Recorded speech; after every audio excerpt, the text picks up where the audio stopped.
Welcome to another edition of Interruptions. I'm your host, Otis Smith. Today, my next guest had been a coach for over 34 years, coaching um, Long Beach State, the University of South Florida, as well as the head coach of Virginia Tech. He's also now at ESPN Analyst and one of the best that do it. I'm talking no other than Seth Greenberg. How you doing, sir? Otis, I'm doing great, man. How about yourself? You healthy? Your family healthy? Everybody, well, you know what? You came at a good time for me.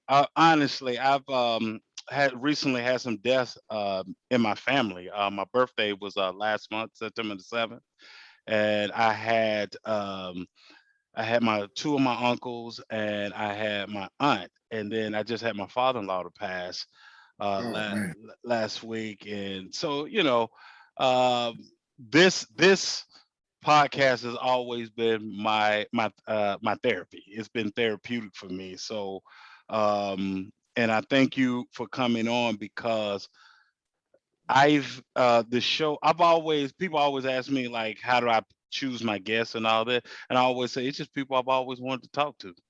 So real easy, just real easy. So I thank you for coming on and blessing me with your presence. Like I said, once again, we don't, take it lightly. My first question for you is, after you finished playing basketball yourself, what made you get into coaching? What made you want to coach? I never remember a time I didn't want to coach. I guess the Okay. biggest thing was I was part of the five-star basketball camp way back in the day. That's kind of back then was where all the best players went, but also all the guys that wanted to coach went to Okay. learn to coach. Okay. When I was a camper, I still remember listening to UB Brown give a lecture and how moved I was. It's, you know what? If I could ever get a chance to impact someone else's life like he's impacting my life right now, Sure.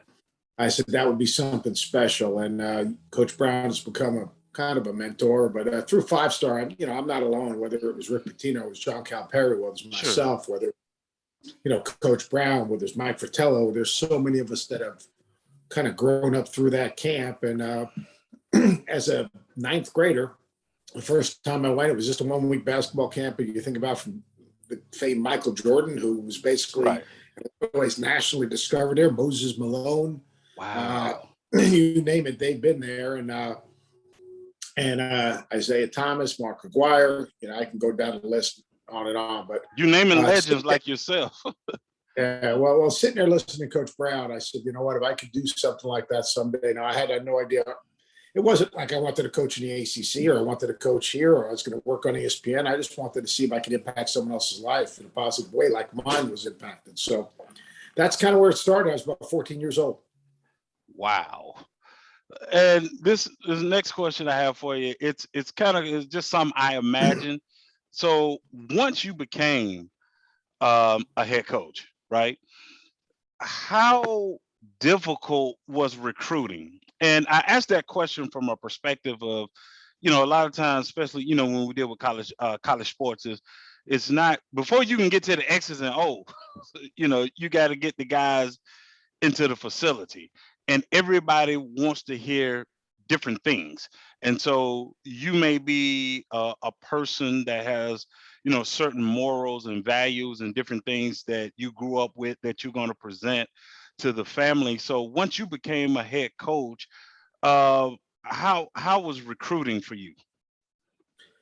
Well, look, tricky players make tricky coaches. So you have to try to find a way to recruit guys that, the best players you can find. But here's the deal. You also recruit guys you can coach. And I think Gotcha. the biggest thing is assistant coaches make is that they recruit guys to recruit guys. You got to recruit guys that can play for your head coach. The most important role of an assistant coach in recruiting is Okay. evaluating. And the second most important thing is understanding who can play for your head coach.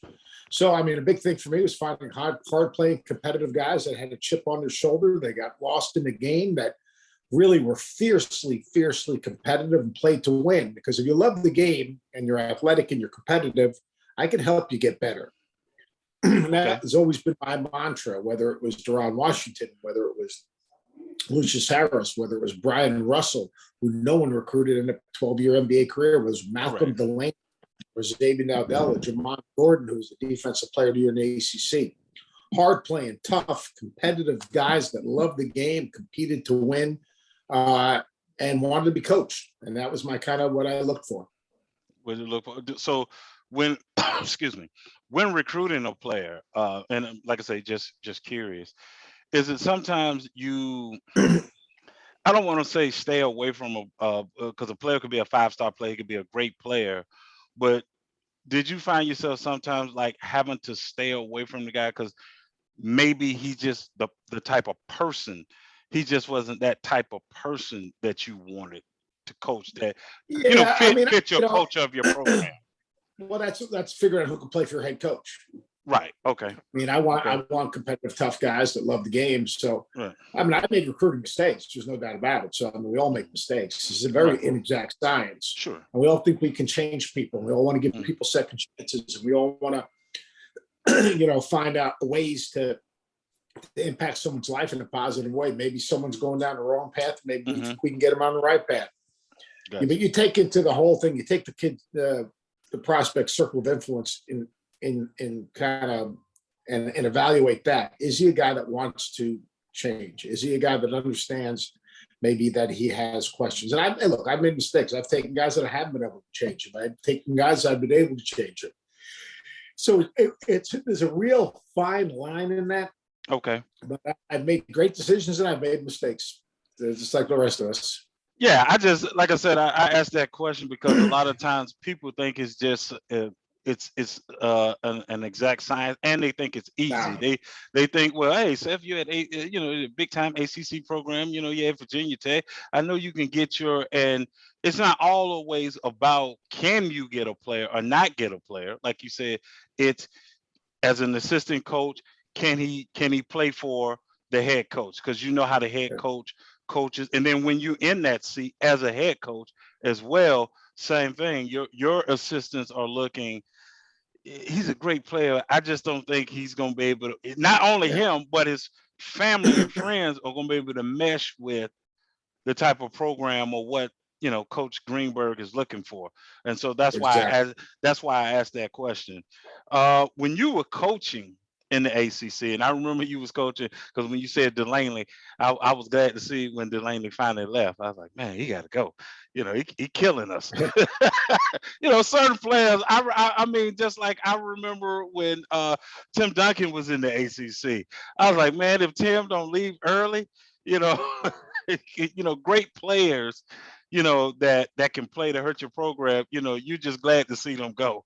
But when you were in the ACC and you were coaching, how tough was the ACC?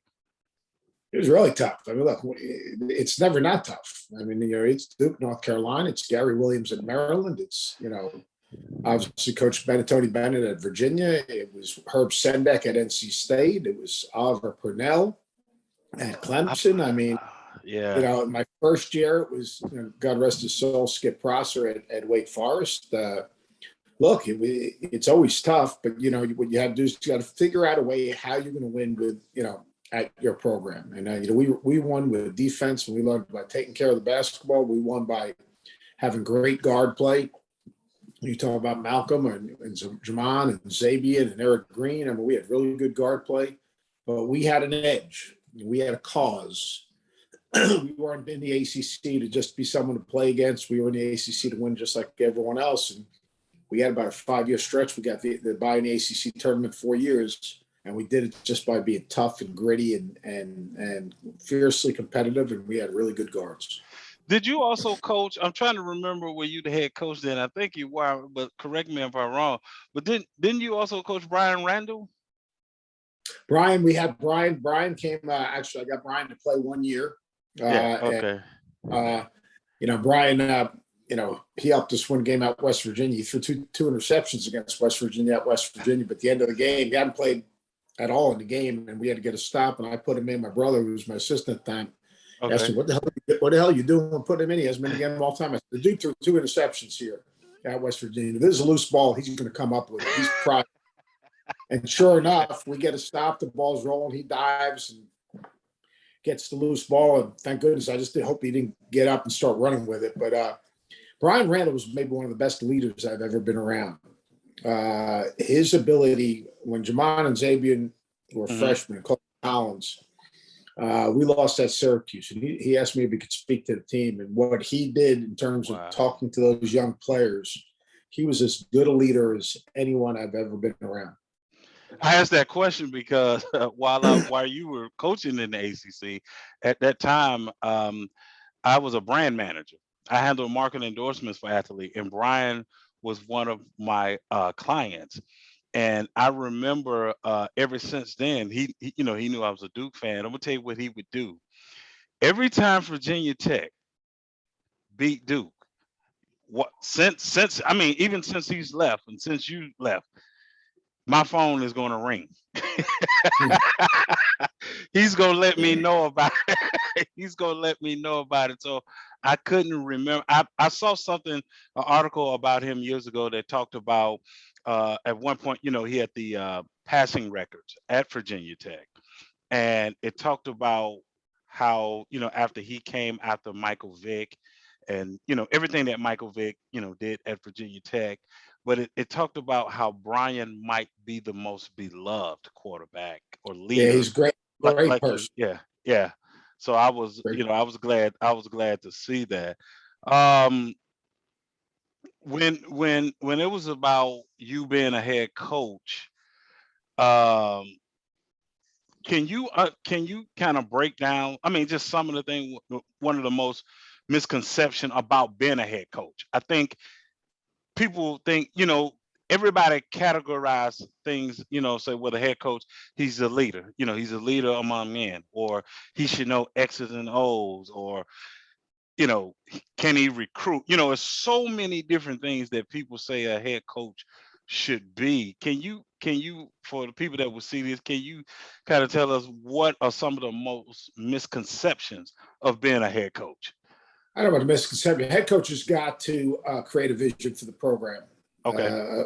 A head coach can never have a bad practice. A head coach can't pick and choose when he's going to be accountable and responsible. A head coach has got to be someone that is consistent every single day so that players know what to expect from every day. You coach them hard, then you got to coach them hard every day. The head coach sets a standard, and the standard is the standard. The head coach is a guy that holds you to the standard, doesn't lower the bar, hold you to the standards, but it has the agility that if adjustments need to be made, they're able to make. So the biggest difference between a head coach today, maybe 20 years from ago, or even 10 years ago, is the term coach. All right. Trust is trust used to come with a title. It doesn't come with a title. Trust is earned today. Gotcha. And you really have to invest. The biggest thing is you're going to win the games you need to win. To win the games you need to win, you better invest in relationships, because relationships are the most important things in getting guys to compete the way they need to compete to be successful. And the funny thing is, because I saw that with your teams, your Virginia Tech teams, and you stated, and it's so funny that you stated, because your Virginia Tech teams were teams that everybody, you had to bring you better come to play, because your teams were going to play hard. Whether people thought you had the top athletes or you had great play, it didn't matter. Your teams were going to play defense as well. And like you said, you had good guard play. So when you went up against, when you were coaching them, when you went up against Virginia Tech, and guess what? The legacy is still there. When you watch Virginia Tech play now, they still play defense. They still play gritty. They still play hard. And I can say that's attributed to when you was there watching you coach, and they carried on that type of legacy. You can't look at Virginia Tech and say, okay, that's a win. No, that. Well, Mike Young's doing a great job. I'm a big Mike Young fan. I'm really happy for him. Yeah. Who were some of the greatest coaches for you that you saw? Like what you talked about, as far as like a Hubie Brown or someone, when you first got into coaching and to where coaching, where the game has evolved now. Who are some of the great coaches that you've seen that normally don't get mentioned? Well, I mean, Larry Brown was the guy that was one of the guys that I just thought, when I was at Long Beach State, he was with the Clippers. I used to watch him practice all the time, and he was phenomenal. I'm a big believer everyone has to have a mentor. Sure. And Terry Allen was my mentor. He hired me at Virginia for a year. I never made a major decision in my life without consulting him. He was just someone that I just think the absolute world of, and someone I'm deeply indebted to. I just think he's not a good coach. He's an absolute phenomenal coach. I don't think guys like Gary Williams get enough credit for what he was able to build at Maryland and the success that he had. There's a guy no one even talks about, but Barry Collier, who was basically the architect of the Butler way. He was at Butler before all that success they had. Okay. He had great success there. He did a phenomenal job coaching and teaching. One of my brother played for George Raveling at Washington State. Coach Raveling, I don't know about, just in terms of his impact on the game. I don't think we talk enough about, you're talking about a man that changed the game. Assistant to Leonard went out to Washington State, built the program, went out to Oklahoma, went out to Iowa. Great job. Hold a second, let me just hit that. So I got you. You still there? Yeah, we got you. Mm-hmm. What he was able to do was unbelievable. But I think the most that doesn't get enough respect is my guy Leonard Hamilton. I'm a huge Ham fan. He's just first of all, he looks too stinking young to be 72 years old. All right, he's been blessed. He's 72. Yeah, he's amazing. And you know what? He gets those guys to play hard. He does a good job evaluating. He's got great staff. He's had staff continuity. I love Coach Ham. I think he's done an amazing job. Yes, he has, especially at a time, especially when you talk about Florida State and that tradition, football wise, and when you start to get guys to, get top level recruits and players to come play for him like he has, and put a good product on the floor, and you get, once again, they're another team that they always have length and size, good guard play, but once again, they're also a team you better buckle up when you get ready to play them away and home. They play really hard. They play really hard. They play really hard. Yeah, he's another one. You also mentioned who was it? Not before the Butler coach, the other coach. Maryland. Gary. Yeah, Gary was. Whoo! Maryland was. Maryland was something to deal with. Maryland. They won national championship. Went back-to-back Final Four. He was a great coach. Yeah, Maryland's a coach. He's a good coach. What made you, once you stop coaching, what made you get into broadcasting? What made you look at being an analyst and say, yeah, that's something I wouldn't mind, pursuing? I got 3 children. I got to feed my family. That'll do it. The world doesn't stop. I had, I thought I'd always get involved in broadcast journalism. I didn't realize it was going to be that soon. I thought that I was actually going to have the best team I ever had. The next year, I was going to have Montrezl Harrell, Dorian Finney-Smith, Eric Green, Jarrell Eddy. I would have had 4 pros, but I was very fortunate that year. The ESPN asked me to come in and do some analysis during the NCAA tournament. I guess I fooled them, and it went well enough where they said, if you ever got out of coaching, we have a place for you, which was incredible. I work with the best team. It's the best team I've ever been part of, whether it's the researchers, whether it's the directors, whether it's the producers, whether it's the people I work with, whether it's LaFonso or Jay Will or Jay Billis or Reese Davis or any number of our hosts, Kevin Connors, all the guys that we work with. It's just an honor to be part of it. I guess, I've always been known as someone that, I have no agenda. I don't BS anyone. I say the way I think, and you can like me, dislike me. I don't care if you're following me or not. I don't hate Duke. I don't hate North Carolina. I don't hate if I say something bad about your team. I don't hate your team. I'm just telling the truth. John Calipari's one of my dearest friends. When his team plays crappy, you know what? I've got to say it, and he understands it. It's the guys that have agendas in our business, right? That are the problem. But I've been very fortunate. I can't even say it enough. I've been extremely, extremely fortunate that ESPN has thought enough of me to keep me around and give me this platform to talk about the game I love. You just said something that I had to grow to that place. Because watching, like I said, watching from afar, right? I said, man, oh man, Seth just don't. Seth don't like Duke. You just said it, right? Or North Carolina. And I had to grow. And as I grew as a person and following the game itself and following the sport, I just said, no, he just has an objective opinion. He just calls it the way he sees it. There's nothing, like you said, if a team is playing bad, and you're watching the film and you sat in that seat, you know what's going on, you know what you're seeing.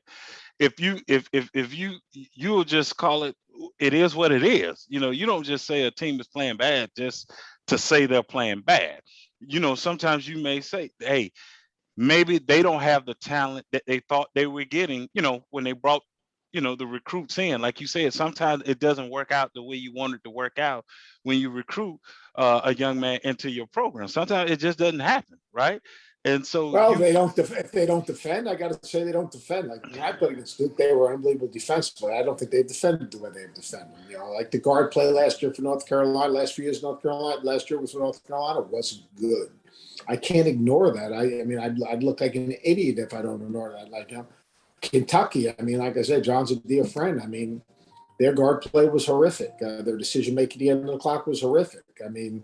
If they're selfish or taking bad shots, it's my why are they taking them? Why is their defensive transition bad? Why is their ball screen defense bad? Why is their ball movement bad? I did this thing for 34 years. right. I prepare for the season no different than I prepared for the season when I was coaching. So. And that's why I said I had to grow to that place.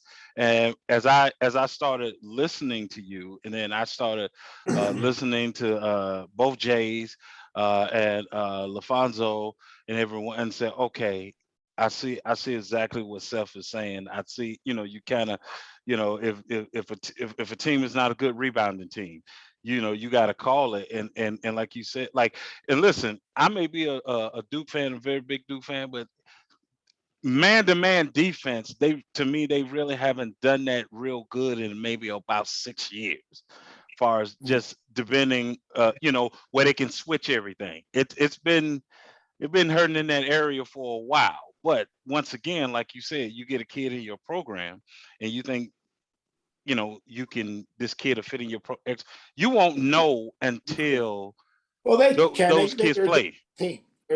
They're different. They try to beat with length and athleticism, quickness, and they only have the guys for a short period of time. So to get them to buy in defensively is harder. This year they'll have better depth. Obviously, Jeremy Roche will be good on the ball defensively, and they've got more pieces this year. So like I said, every year is different. I don't decide what I'm going to say about the team. They tell me what they think about them by how they play. So my next question, you segued beautifully into it, which is these guys behind me.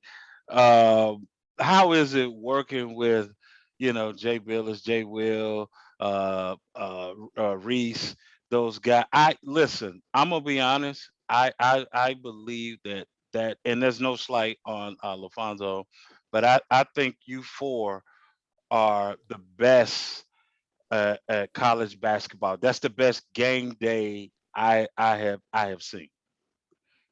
Well, look, they're all great. Fonz is the greatest. He might be the nicest human being in the world. He works so damn hard. His preparation is terrific. Jay Will's like the little brother I never wanted. He's literally like family to me. Billis states his opinion like it's a fact, and Reese is the most talented guy I've ever been around. But no, we have a great time. The thing is, we all respect each other. And that's the most important thing. We all look at the game through a different prism, which is very important. So people get a understanding of a broad-based, that you can look at, people can agree to disagree. And we have a respect enough for each other that, even though we don't agree, we can agree to disagree. So it's worked out well, and great teammates. We have so much fun. Our dinners the night before the game are better than our show. But I like I said, I don't take for granted one day the opportunity I've been given. I don't take for Sure. granted one day the great people I work with. Uh, and for all of us, everyone sees us front and center, but I got to be Hmm. honest with you, it's the researchers, it's the directors, it's the producers, it's the Sure. guys behind cameras. It's all those people are such amazing, amazing teammates. And yeah, I get. Coach. Let me tell you something.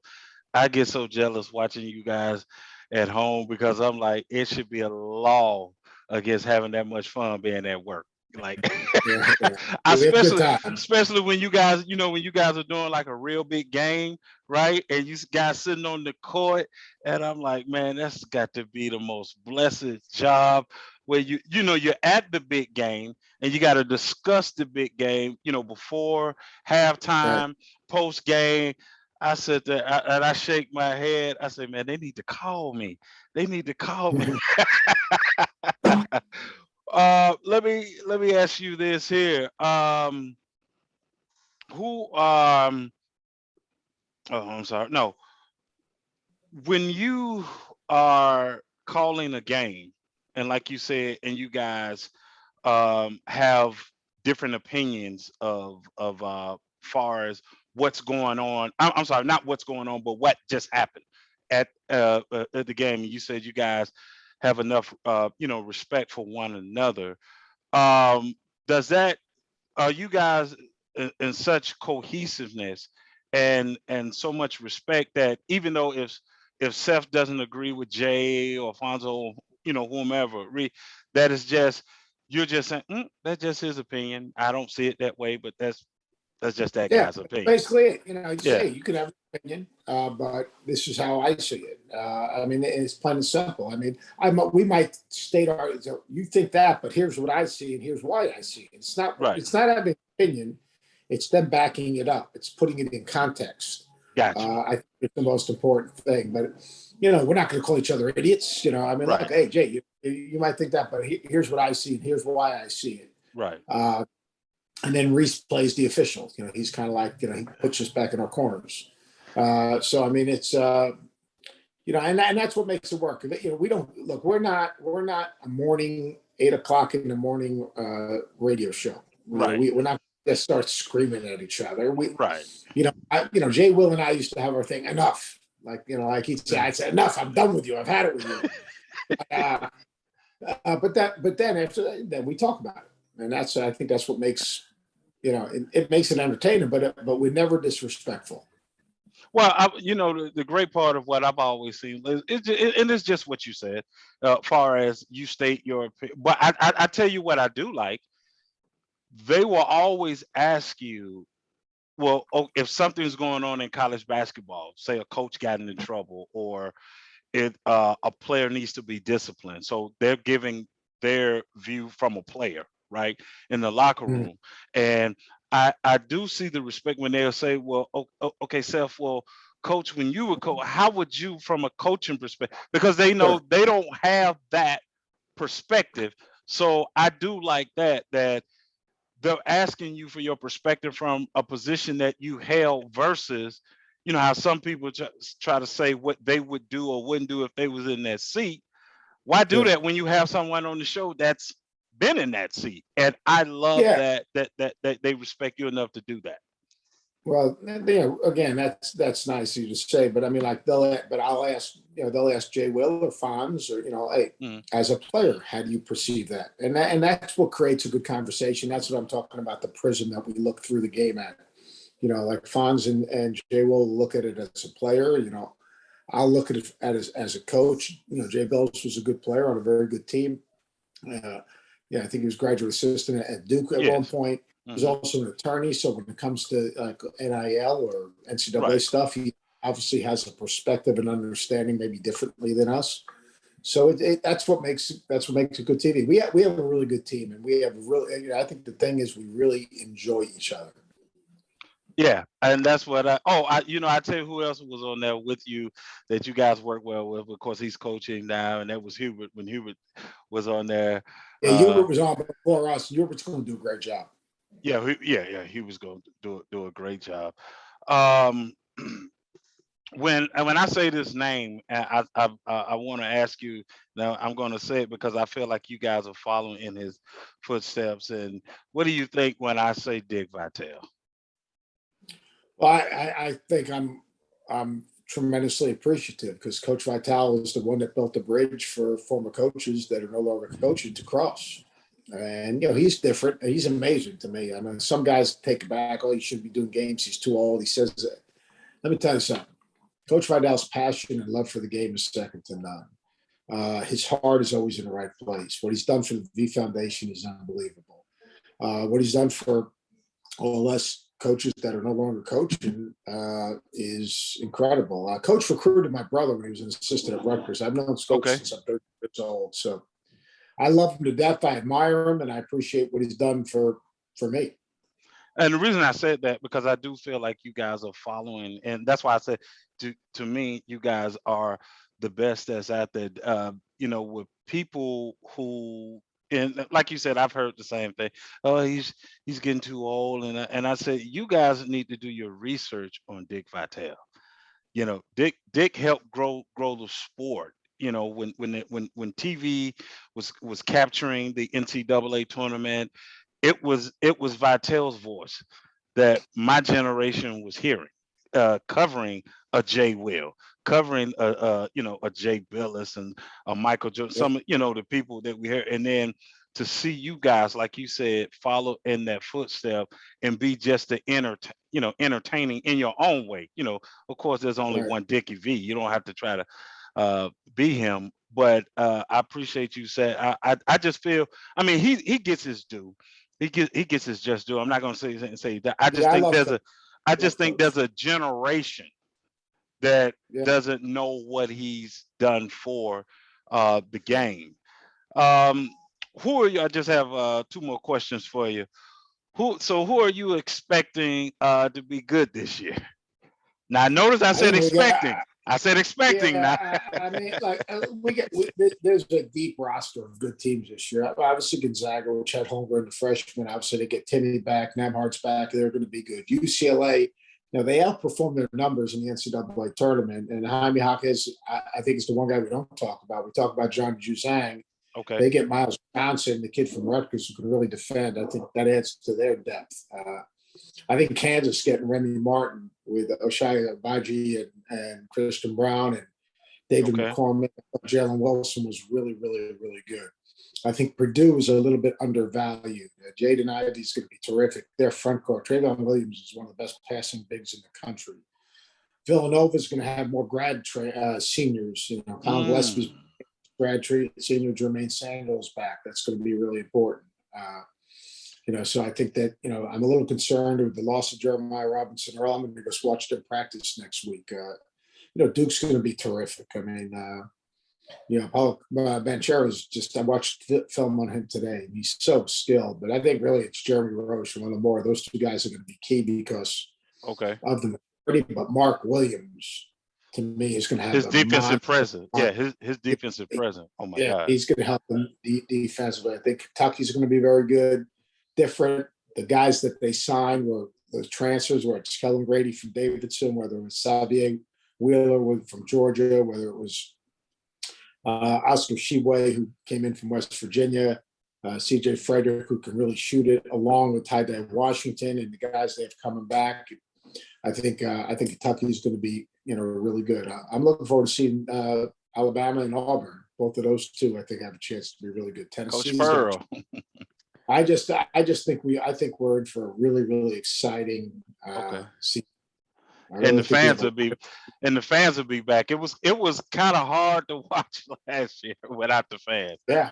It's gonna be great. It's gonna be great to be back in the arena, be there, and feel that energy, feel that passion, feel that enthusiasm. That's what it's all about. My final question for you today, Coach, is what still inspires you to do what you do? I love what I do. I treat this no differently than when I coached. If I'm not passionate, why would the people that are listening to us be excited or passionate? I'm in love with the game. I was in love with the game. My dad played for the legendary Claire B. I fell in love with the game as a little kid. I'm the luckiest guy in the world. I'm living my dream. I get the chance to talk ball, watch ball every single day. I have a tremendous fear of not being prepared and not having the answers to the quiz. So, I've got a book right here that these are my notes for the season, which I've been working on Okay. all summer long. I'm leaving starting Wednesday, and I've got my first trip is Memphis, Alabama, Auburn, Ohio State, Kentucky, Duke, NC State, ACC Media Day, Villanova, and Maryland. And then my next trip I'm working on right now is going to probably be North Carolina, Purdue, Michigan State, Kansas, Baylor, Texas. So I love being back in the gym. I've already seen Connecticut play. I'm going to watch the Rutgers work out. Okay. Just being back in the gym and watching guys practice and hearing those sneakers squeak, that's my happy place. Get your blood going. I'm really fortunate. I got 3 amazing daughters, great wife that put up with this journey of ours. Sure. And that our team. The thing that motivates me is them and making sure that and they're all older now, but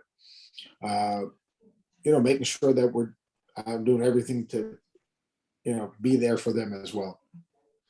Well, I would love to probably have you back. I probably have to wait with your schedule. I'll probably have to wait right around maybe just before the conference tournaments start to see if I can, get you back on and, talk about, just the NCAA tournament, who's Right. who, and going to hopefully, we can schedule that. I know you have a busy schedule. If not, try to get you back at the end of the season. But once again, thank you for coming on the show, blessing us with your presence, your insight, and your journey through this basketball maze. And once again, please stay safe out there for me and just continue to be blessed like you've always been. Otis, appreciate you, man. Thank you very much for your time. Tag me on the link when you post this thing, and I'll get it out. Okay, I'll send you a friendship on all social media platforms I find you on. All right. All got right. it, buddy. Appreciate it, man. Stay safe. All right. Uh-huh.